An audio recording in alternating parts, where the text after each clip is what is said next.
Guys, so I just got off a really long flight. I think it was 7 or 8 hours, and there were 3 stops. And everybody stays on the plane if they're going to the next place. So I ended up staying on the plane for exactly 7 or 8 hours. It was a really long flight. It's United Airlines 115. If you look it up, you'll see all of the stops and the layovers that they have. But basically, I went all the way from Chuk to Pompeii to Kosrae, I might be saying that incorrectly, to Kwajalein, and now I'm at Majuro, Marshall Islands. So this is my hotel. I'm staying at Hotel Robert Reimer for the next 4 nights. I'm gonna be snorkeling and kind of just enjoying it here. They give you some water. Oh good, they have laundry here. Yep, I'm definitely gonna take advantage of that. Okay, cool. So they have laundry. This is like a little clothing rack that they have over here. AC, yes. And then this is like the bathroom area. And you guys, this is actually one of the nicer hotels that they have here. They do not have a lot of options when you come to Majuro, so you kind of have to take what you can get.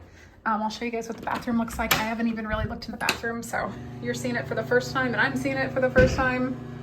Yeah, kind of looks like a bathroom you would expect, but yeah. But like I said, you don't have a lot of options here, so you kind of just have to take what you can get. I'm gonna head, and I really thought United would at least give us like some kind of meal or snack or something, and they didn't. They only gave me 2 drinks. So I got orange juice and apple juice, and really I haven't had water all day.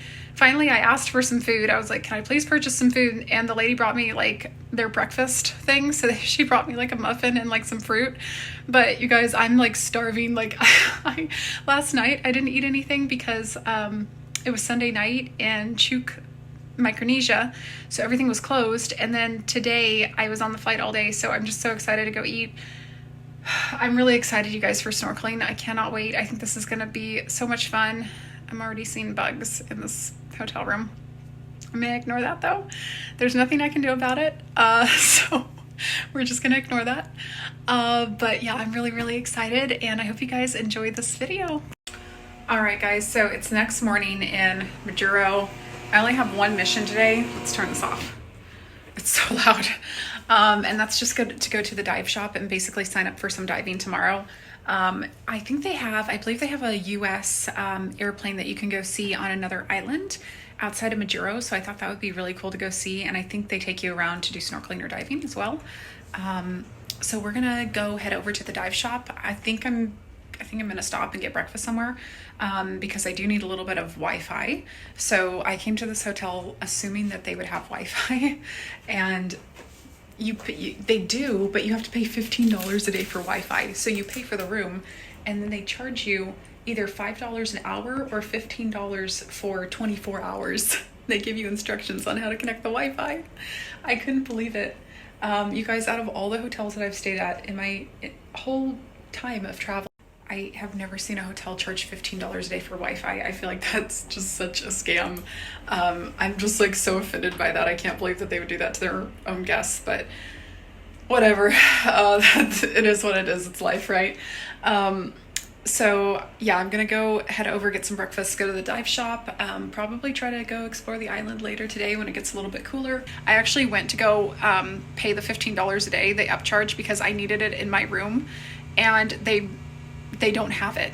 They just said, oh, well, the IT guy would have to come here to put another wire in so that these rooms can get Wi-Fi, but you can use the lobby. So that means all night tonight from 2:30 a.m. to 10:30 a.m. I get to sit in the lobby, and there's like 4 seats in the lobby, you guys.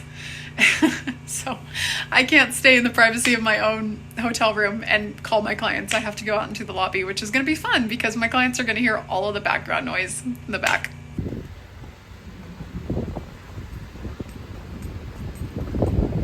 Guys, my hotel's right across the street from the post office and the supermarket. I think I'm gonna go over to the supermarket and just get some snacks or something. They gave me some chicken ramen at the place, but it wasn't very good, to be honest. So I'm gonna go over here.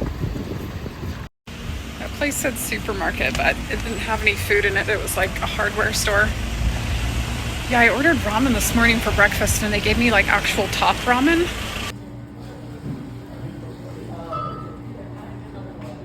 And then they gave me a bunch of chicken with like bones in it. They don't separate their chicken out like leg, thigh, breast. They just take like a big chopper and just chop it all up. So every single piece you get has like broken up bones in it. Not a big fan. And they put raw onions in it too. It wasn't good. It had no seasoning, just some raw onions, some bony chicken, and some top ramen. So I didn't eat that. So now I'm out looking for food somewhere. I tried to call some snorkeling places to get snorkeling. I'm gonna walk down to one place. But again, I don't know if I'm gonna be able to find anything. It's kind of hard to book things here because everybody's just kind of like, I don't know if we're gonna have it. We might have our boat available, but I don't know. I think I'm gonna try to go into this museum if it's open. There's a library. Looks like it was paid for by the Australian Direct Aid Program. If it's open. I'm not sure where to go to get in here, but yeah, I want to go see their museum.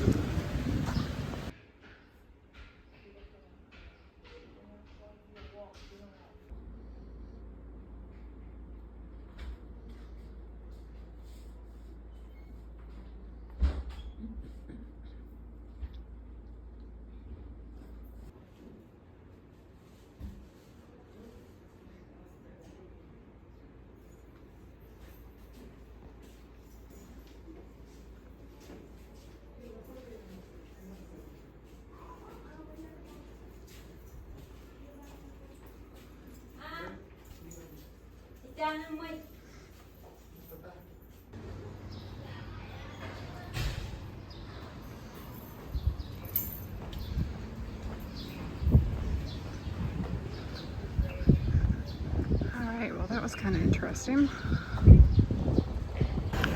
This was the College of the Marshall Islands. It was founded in 1993. College Center. Looks like it's right by. Oh, okay. Looks like it's right across the street from like a little salon or something. The population here is 20 or 30,000. This is the largest island. But it's also because this is the capital, so it's the most dense out of any of the other islands. Looks like the college is right next to a church too. So, looks like that might be a parish church.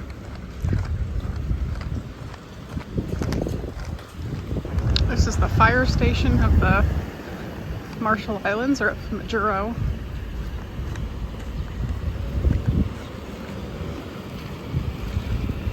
Really just trying to find a place to go get some food or to eat, but all the food that I've had here so far has not been very good, to be honest.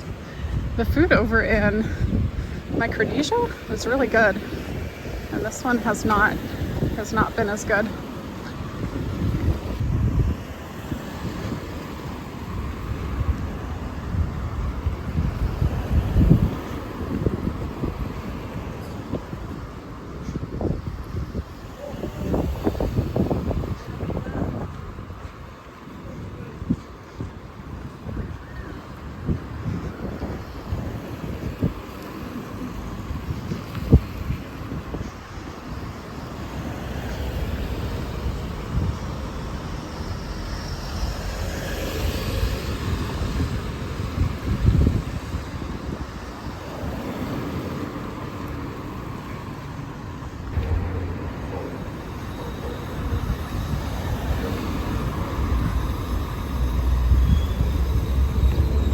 I believe there's also a backpackers hostel or hotel up here as well. I think it's called Flame Tree. I was thinking about stopping in there and just seeing if there's anyone in there, any other travelers who might be snorkeling or scuba diving. They said it's hard to get a snorkeling or a scuba diving trip if it's not on a weekend. And guess what? I'm not here on a weekend, so I don't know if I'm going to be able to get one or not. I feel so bad, those poor dogs. They're like trapped in there. There's like 5 or 6 of them.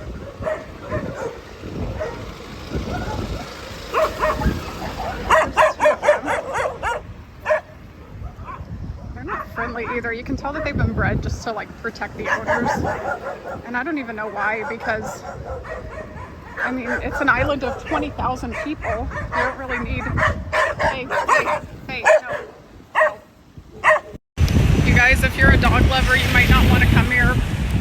There's dogs everywhere, but they all have like injuries and stuff like that to them. They're not well taken care of. It's very sad. Oh, I feel bad. Poor dogs. They don't want to do that. They just want to be pet and fed. This is very pretty. It looks like this is a docking place for boats. Look at the water, you guys. How gorgeous is this? Let's go get some better pictures of this.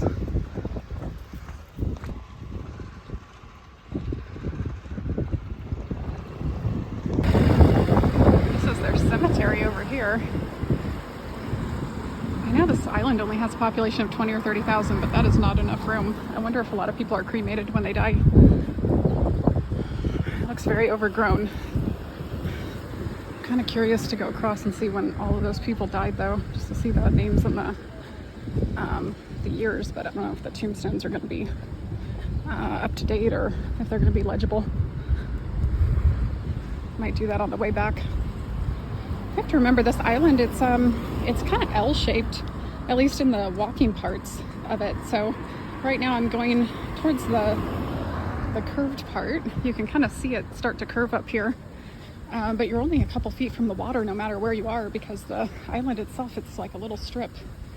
So that's kind of cool.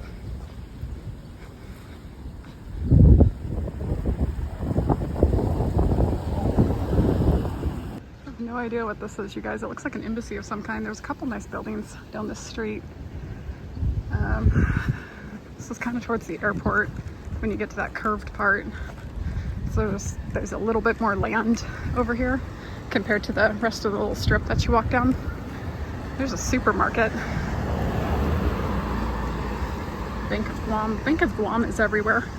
That's in all the islands. I think that's the main bank that everybody uses. Here's the 10th Micronesian Games.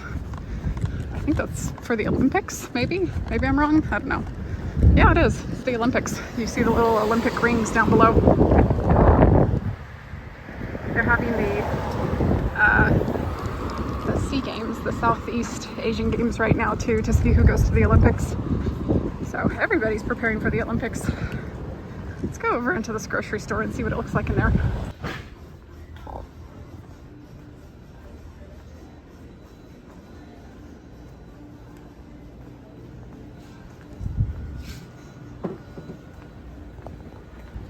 Here's the Flame Tree Hostel and Hotel. I thought about staying there, but I thought the rooms might be really gross inside, and now that I stayed at the hotel I'm at, it probably would have made more sense just to save money and stay here instead, because at least you would have met other travelers. I met a couple travelers that were here for business at the other hotel, but yeah, that's what the Flame Tree looks like. So if you guys are wondering, that's what it is. It's right across the street from this Pacific Regional Bank, and it's right next to this diving shop that I'm going to.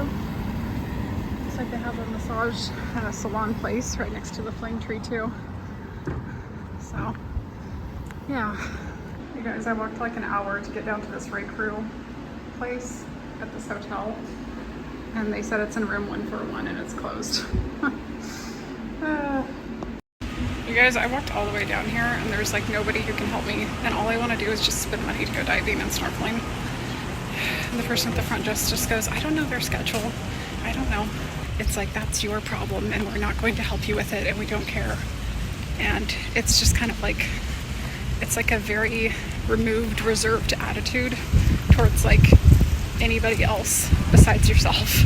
It just drives me nuts when I'm traveling places. Like, sorry for the rant, but that just drives me nuts. Like, could you even imagine going into a place in the United States and having somebody just be like, I don't know their schedule?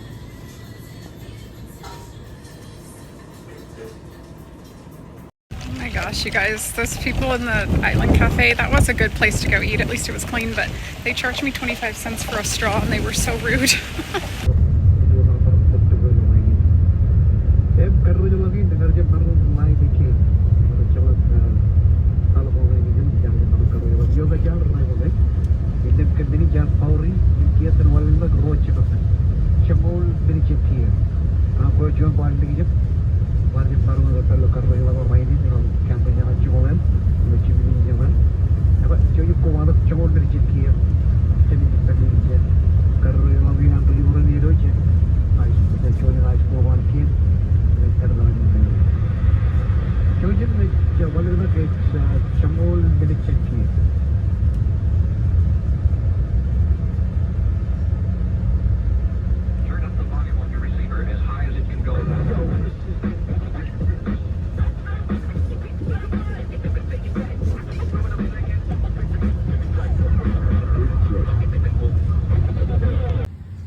Hi.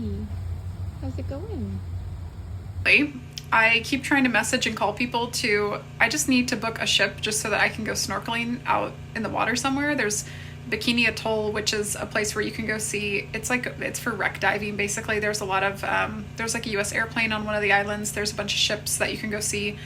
And I keep trying to message different places, and like I walked like an hour and a half just to go try to, find a place to go sign up for scuba diving and snorkeling, and there's nothing. Like nobody will help you here. They won't like try to help you. Like they're just like, yeah, that's your problem. Like, I don't know. I don't know. I live on an island that only has 20,000 people on it, and I've been living here my whole life, but I don't know anything about the island. I don't know where you can go snorkeling or scuba diving. I don't know. I don't know the Wi-Fi password. I don't know. And it's just crazy. Like, the thing is like, how are you going to attract tourists if you treat them like garbage? I think they just see somebody who looks like me and they just don't want to help you. And maybe you'll get lucky. Maybe you'll get lucky and get what you've paid for, or, you might get something. But yeah, it makes people not want to come here because basically you come here to spend money, but you don't get anything in return. Yeah, I really doubt that I'll actually be able to find a place that I can pay. I've never had to work so hard to spend my money. I doubt I'm going to be able to actually find a place that will have snorkeling or scuba diving available. I don't know. It's just, yeah, it's not really a fun place. It's not a vacation spot. It's pretty, like from the aerial views of the islands, you would think like, oh, it's a paradise. It's such a great place to go visit, but it's really not like a touristy destination. And it seems like a place like an exotic island, right? That nobody knows about, or like a place that not many people go to. But when you come here, you kind of understand why people don't come here. And it's because there's a lack of customer service, and there's a lack of just normal hospitality, just like normal stuff, right? Like Wi-Fi. You guys, when I first saw it, I was kind of freaked out. But if you think about it, it's a good thing because it's gonna eat the bugs in the room. So I'm leaving it here. I'm calling him Fred. Totally fine with me. We're just gonna leave him there.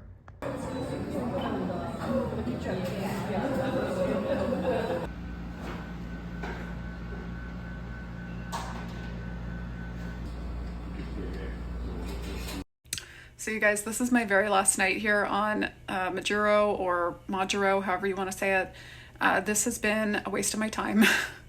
I wish you guys that they would have more flights here, because the reason I stayed here for 4 nights is because they didn't have another flight out. After I took that really long flight here, there wasn't another flight to leave until days and days and days later. And even when you look on Google Flights, like if you guys are trying to come here, Nauru Airlines is the flight that I'm leaving on, and they're not even on Google Flights. You have to actually go to their website. So anyways, long story short, it was very, very hard to get here. It's very hard to get out of here. There was nothing to do here. I stayed here for 4 nights, and I didn't get to go snorkeling. I didn't get to go scuba diving, not because they don't have it on the island, but because the customer service is so poor that nobody would let me pay to go snorkeling or scuba diving. I've tried everywhere, you guys. Like, I've gone to the hotels. I've gone everywhere, and basically you'll go up and say, hi, I want to go snorkeling, I want to go scuba diving, when do you have availability? And they'll just go, I don't know. And they'll just go, well, I don't know. Our ship might be here. We might have a trailer that pulls the ship in tomorrow, but we don't know. That's basically the answer that you get anywhere you go. And you're like, well, when's your next, when, you know, do you have something planned? Like, when is the next boat to go do this stuff? And they're like, oh, I don't know. We don't know. That's all they'll say. It's just like, I don't know. I don't know. So anyways, this has been awful. I do not recommend this place. If you think, oh, I'm going to go to an off the beaten trail location, I'm going to go off the grid, this is not the place to do it. I would go to Palau, but if you're trying to go somewhere other than Fiji, right, because Fiji's the most popular tourist destination over in the South Pacific, don't pick Majuro, and don't go to Chuuk, Micronesia. Both of those places for the last week, I've had nothing to do. You guys, it's just been a waste.